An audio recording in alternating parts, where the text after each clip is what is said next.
నూజివీడు అంటే మొట్టమొదటి గుర్తొచ్చేది మామిడికాయ ప్రసిద్ధి. అదే మామిడికాయ ఈ రోజున నూజివీడులో రైతాంగం చాలా వరకు అయితే మామిడి తోటలు అయితే తొలగిస్తున్నారు. అసలు మామిడి తోటలు ఎందుకు తొలగిస్తున్నారు? రాబోయే రోజులు అసలు నూజివీడు మామిడి అనేది ఒక మ్యూజియంలో చూడటానికే ఉంటుందా, లేదంటే అసలు రైతాంగం పరిస్థితి ఏంటి, రైతుల పరిస్థితి ఏంటి తెలుసుకునే ప్రయత్నం చేద్దాం. మనతో పాటు ఉన్నారు మామిడి రైతు శీలం రాము గారు మనతో పడుతున్నారు. సార్ నమస్తే అండి. సార్, నూజివీడు ఏరియాలో దాదాపు మామిడి అంటే ఒక ప్రసిద్ధి ఉంది. ఎందుకు ఈ రోజున మామిడి తోటలు అనేది కనుమరుగవుతున్నాయి? రాను రాను మామిడి తగ్గించేసి వేరే పంటలకు వెళ్తున్నారు, పామాయిల్ కానీ వేరే పంటలకు వెళ్తున్నారు. ఎందువల్ల ఈ పరిస్థితి వస్తుంటారు?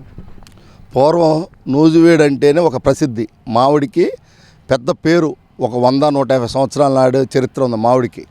ఇవాళైనా కూడా పెద్ద పెద్ద మార్కెట్లు, హైదరాబాదు అటు పళ్ళు, నూజివీడు చిన్న రసాలు, నూజివీడు బంగినపల్లి అని పెట్టి అమ్ముతూ ఉంటారు.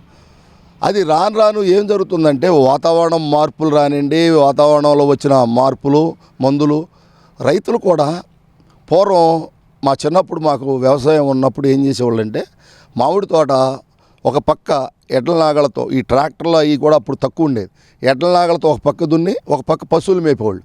రెండోసారి మళ్ళీ ఇంకో సంవత్సరం అటు మేపి ఇటు దున్నేవాళ్ళు. ఆ రోజున నెంబర్ 1 క్వాలిటీ ఉండేది మామిడికాయ.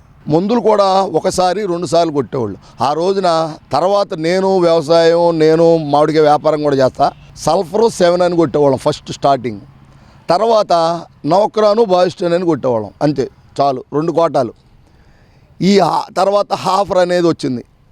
ఎప్పుడు 99లో స్టార్ట్ అయిందండి హాఫర్, ఏది మంగు అనేది. అప్పుడు దాకా మంగు తెలియదు నూజివీడికి. అప్పుడు తర్వాత ఈ మంగు అన్నాక ఇక మంగు వచ్చిందండి కర్మ. ఇక అక్కడి నుంచి అది ఉందా లేదా రైతు వెళ్ళి పూత దులుపుకుని వైట్ క్లాత్ ఒక మన కచ్చిఫ్ లాంటివి తీసుకుని దులిపి తిరిగి చూసుకుంటే దాంట్లో ఏమేమి తెగుళ్ళు ఉన్నాయి. దాంట్లో కొన్ని పనికొచ్చే ఉంటాయి, కొన్ని తెగులు వచ్చే ఉంటాయి. అది గమనించుకుని మనం స్ప్రే చేయాలి. కానీ వాళ్ళు ఎలా వచ్చిందంటే ఆడ 6 సార్లు కొట్టాడు, మనం 9 సార్లు కొట్టాలి.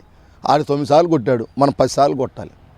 ఈ విధంగా ఖర్చు విపరీతమైన ఖర్చు. దానికి లిమిట్ లేదు, ఖర్చుకి లిమిట్ లేదు.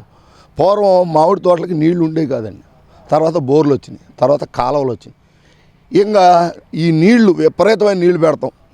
దానికి ఒకేసారి కాపీ చేసేయాలి, 2 సంవత్సరాలు కాపు 1 సంవత్సరమే కాపేయాలి అనేది ఒక ఆశ రైతుకు కూడా. ఆ విధంగా అదే కాకుండా వ్యాపారస్తులు కొని వాళ్ళు దానికి రకరకాల మందులు కొట్టి మళ్ళీ ఇప్పుడు కొత్తగా ఇంకోటి వచ్చింది, కల్తారని మొదల్లో పోస్తారు. అది దానికి టైం లేదండి. ఆ మందు పోస్తే కరెక్ట్గా పోసిన 4 నెలల్లో పూసేయాల్సింది. జూన్లో పోసామనుకోండి, జూలై, ఆగస్టు, సెప్టెంబర్, అక్టోబర్లో పోతాయి. ఇంకా ముందు పోసారనుకోండి, కాయని తోట మేలో పోసారనుకోండి, జూన్, జూలై, ఆగస్టు పూసేయటం, ముందు పోపీయటం, ఆ కాయ విపరీతమైన రేటుకి అమ్మాలనే ఒక ఆలోచన. అది రాను ఏమైందంటే వికటించేసి రకరకాల తెగుళ్ళు, దీని తోడు నల్లపేను అనేది ఒకటి స్టార్ట్ అయిందండి. అది మిరప తోటలో నాశనం చేసింది, మామిడి తోటలో నాశనం చేసింది. ఇప్పుడు వరకు అయితే ఆ దేవుడి దయ వల్ల ఇప్పటికీ ఆ పెయిన్ అనేది రాలా. ఆ పెయిన్ వస్తే మనం ఎన్ని మందులన్నా కొట్టనండి, అది కంట్రోల్ అవ్వదు. అది ఒక 15-20 రోజులు ఉంటుంది. ఆ టైంలో పూసిన పూతంతా మసి అయిపోవడమే. ఎలా ఇట్లా పట్టుకుంటే పూతనే మాడిపోతుంది, ఇలా పట్టుకుంటే పూత పటపటని ఇరిగిపోతుంది. అంటే ఇక పూతలో ఏ రకమైన తేమ ఉండదు, చచ్చిపోద్ది, ఇంకా పూత చచ్చిపోద్ది. అలా చేస్తుంది. దానికి కూడా వీళ్ళు ప్రతి 3 రోజులకి మిరపతోట కొట్టిన 3 రోజులు అదేం చేస్తుంది, గాలిలో ఎగురుతుంది. ఎగిరెళ్ళి వీళ్ళు కొట్టారు అవతల తోటలో వాళ్తుంది, వాళ్ళు కొట్టారు యువతల తోటలోకి వస్తుంది. రైతు కూడా గమనించుకుని శాంతం కొట్టొద్దని నేను చెప్పను, కొట్టండి, కానీ చూసి కొట్టండి. నువ్వు ఎన్నిసార్లు 3 రోజులకి కొడితే ఆ 21 రోజు ఒక రోజున 15 రోజులు ఉంటుంది, ఒక్కోసారి 21 రోజు ఉంటుంది. కానీ అది ఉన్న రోజుల్లో రోజుకు 3 రోజులు కొడితేనే అది ఈ తోట మీద రాకుండా ఉంటుంది. అంటే 20 రోజుల్లో 7 సార్లు కొట్టాలి. 7 సార్లు కొడితే ఒక ఎకరాకి, అంటే ఒక ట్యాంకర్కి, ఒక ట్యాంకర్ అంటే సుమారు ఒక 100 చెట్లకి, పెద్ద చెట్లు అయితే తక్కువ వస్తుంది, చిన్న యావరేజ్ చెట్లు అయితే 100 చెట్లకు వస్తాయి. ఆ ట్యాంకర్కి 7,000 నుంచి 10,000 అవుతుంది. అంటే ఎకరానికి ఎన్ని ట్యాంకులు పడుతుంది? మామూలుగా పూత మొదల నుంచి కూడా సుమారు ఎన్ని ట్యాంకులు కొడతారు అసలు? అంటే ఇప్పుడు ఇదివరకు 3,000 లీటర్లు ఉండేయండి ట్యాంకులు, ఇప్పుడు 1,000 లీటర్ల ట్యాంకులకు వచ్చేసింది. 1,000 లీటర్ ట్యాంకులు ఎకరాకి పూర్వం తోటలు అయితే 28-30 చెట్లు ఉంటాయి. ఇప్పుడు ఏం చేస్తున్నారు, 50 చెట్లు 60 చెట్లు కూడా వేస్తున్నారు. అవి ఏం చేస్తే 2 ట్యాంకులు పడతాయి. ఈ పెద్ద చెట్లు అయితే 1000 లీటర్లు 2, తప్పితే ఇంకా బాగా మొదలతో తడపాలంటే 3. అప్పుడు ఎంత అవుతుంది? ఒక ఎకరానికి ఒక స్ప్రేకి 5000 వేయండి. 5000 వేస్తే 3 5 15. ఇంకెక్కడ వస్తుంది? మనం అది తోట ఎర్రగా కాసేసినా సరే ఒక ఎకరానికి బాగా గొప్పగా చెట్టు ఉండి, చెట్లు 28 చెట్లు ఉండి, 28 చెట్లు చెట్టు టన్ను కాస్తే 28 టన్నులు అవుద్ది. అది ఎప్పుడు జరగదు. ఎప్పుడో లక్ అంటే ఒక 2-3 ఏళ్ళు ఏరపోయి ఉన్న తోట అలా కాయగలుగుద్ది. మ్యాక్సిమం అది 15 టన్నులు 12 టన్నులు యావరేజ్ కాస్తుంది. ఏది అప్పుడు 12 టన్నులు 12 పదులు అనుకోండి, 1,20,000 అమ్ముద్ది. నువ్వు పెట్టే ఖర్చు ఎంత? ఎక్కడ మిగులుతుంది? ఇంక అప్పుడు ఏమైంది? మొక్కజొన్న వచ్చింది తర్వాత పంట. మొక్కజొన్న పంట వచ్చాక ఇది తీసేసి కష్టపడి పండించుకోగలిగిన వాడికి 50,000 నుంచి 60,000 వస్తుంది మొక్కజొన్న పంట పండి. లేదు కౌలుకి ఇచ్చినా కానీ 40,000 కౌలుకి తీసుకుంటున్నారు. ఈ మామిడి తోట ఎందుకు అని తీసేయటం. నేను ఎదబడి జామ అంటే చనిపోయింది, దానికి మామిడి తోట వేసుకున్నా. ఇప్పుడు అట్లాగే మామిడి తోటను ఏం చేస్తున్నారు? ఇంక దీని నిరుడు మరీ పాపం. 3,000 2,000 టన్ను 4,000 అమ్మితే ఏమైంది? రైతుకి నిజంగా సొంత రైతుకి పెట్టుబడి రాల, కొన్నవాడికి కాపలా కూలి కోత కూలి తీసుకెళ్ళిన కిరాయి రాల. మొత్తం స్మాష్ అయిపోయి ఈ ఏడు కొంచెం తక్కువ మందులు కొట్టారు. అయినా కానీ మొన్న సంక్రాంతి పండుగ తర్వాత అన్ని తోటలు తెల్లబడినాయి. అయితే దిగుబడి ఎలా ఉంటుంది అనేది ఒక్కసారి మామిడి తోట అనేది కారులుగా పోయాలి. డిసెంబర్ నుంచి నవంబరు, డిసెంబరు, జనవరి పూస్తే 3 నెలలు పూసుకుంటూ వస్తే అంటే కారులుగా ఒక కారు పెందవ్వాలి, ఒక కారు చిన్నగా ఉండాలి, ఒక కారు తెల్లపోతుండాలి, ఒక కారు పచ్చికంకి ఉండాలి. అలా ఉంటే దిగుబడి బాగా వస్తుంది. ఒకేసారి పూసింది అనుకోండి, వాతావరణంలో ఏదైనా మార్పు వచ్చి కరెక్ట్గా పూసిన టైంలో కన్నా ఇబ్బంది వస్తే మొత్తం దూసేస్తుంది.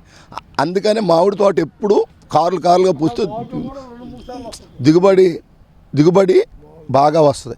మామిడి తోట ఎప్పుడు 4 కారులుగా పూయాలి. పూస్తే అప్పుడు ఒక కారు దెబ్బతిన్నా సరే ఇంకొక కారు నిలిపి మళ్ళీ ఏం చేస్తుంది? ఇది పెంద అవుతుంది, అది పెంద ఉండి దిగుబడి కూడా పెరుగుద్ది. కోసేటప్పుడు కూడా కారులుగా ముదురుకాయ కోసుకుంటే ఈ సన్నం రాలకుండా ఆపి పెరుగుద్ది, దిగుబడి పెరుగుద్ది. అందుకని ఎప్పటికప్పుడు కోసుకుని ఈ బస్తాల వ్యాపారం వచ్చాక లాభాలు ఎక్కువ రావటం, యాసికి పోవటం. కానీ వచ్చేది 100 మంది వ్యాపారం చేస్తే 3 లాభాలతో 97 మంది పోతున్నారు. ఇప్పుడు ఎందువల్ల మామిడి తోటలు తీసేసి వేరే పంటలకు వెళ్తున్నారు, పామాయిల్కి వెళ్తున్నారు? ఏం చెప్తారు? ఎందువల్ల అన్నారు? ఈ పరిస్థితి ఎందుకు వస్తుంది అసలు? ఏమంటే మామిడి పంట ఖర్చు పెరిగిందంటే మందులు తెగుళ్ళు ఎక్కువైపోయి మందులు విపరీతంగా కొడతాం. ఆ మందులు కొట్టేపాటికి ఆ మందులు ఖర్చు కూడా రాపోయేపాటికి రైతు చూస్తాడు 2 ఏళ్ళు. ఇప్పుడు రైతు వారీగా వేరే వ్యాపారాలు అవి ఉంటే పర్వాలేదు కానండి, ఓన్లీ మామిడి తోట మీదే పిల్లల్ని చదివేయాలి, పిల్లలతో బతకాలన్న వాళ్ళు అప్పుడు ఇబ్బంది పడతారు. దీన్ని పెట్టుబడి పెడితే పెట్టుబడి రాదు, మళ్ళీ అప్పు చేస్తే తినాలిగా. ఈ రిస్క్ ఎందుకు వచ్చింది? 10 ఎకరాలు ఉంటే కౌలుకి ఇస్తే 3 లక్షలు వస్తుంది అనే ఒక ఆశ. దాంతో మామిడి తోటలు తీసేసి వేరే పంటలకి కౌలుకి ఇస్తున్నారు. దానివల్ల పంట తీసేస్తున్నారు. పామాయిల్ ఒకటి బాగుంది, దానివల్ల పామాయిల్కి కూడా ఈ నల్లపేను వచ్చినప్పుడు మట్టకి పట్టి అది కూడా దిగుబడి తగ్గుతుందండి. 10 టన్నులు అయ్యేది 7 టన్నులు అవుతుంది. మరి అది ఆ ప్రమాదం ఈ ఏడైతే ఇప్పుడు వరకు లేదు నల్లపేను. ఇది పరిస్థితి. ఇప్పుడు దీని పరిస్థితి ఏంటి? ఇప్పుడు ఇలా ఉంది కదా, ఇప్పుడు ఎంతవరకు ఇది ఆగుద్ది ఏంటి? ఇది దీంట్లో ఇదిగోండి ఇలా కొట్టి చూస్తాం.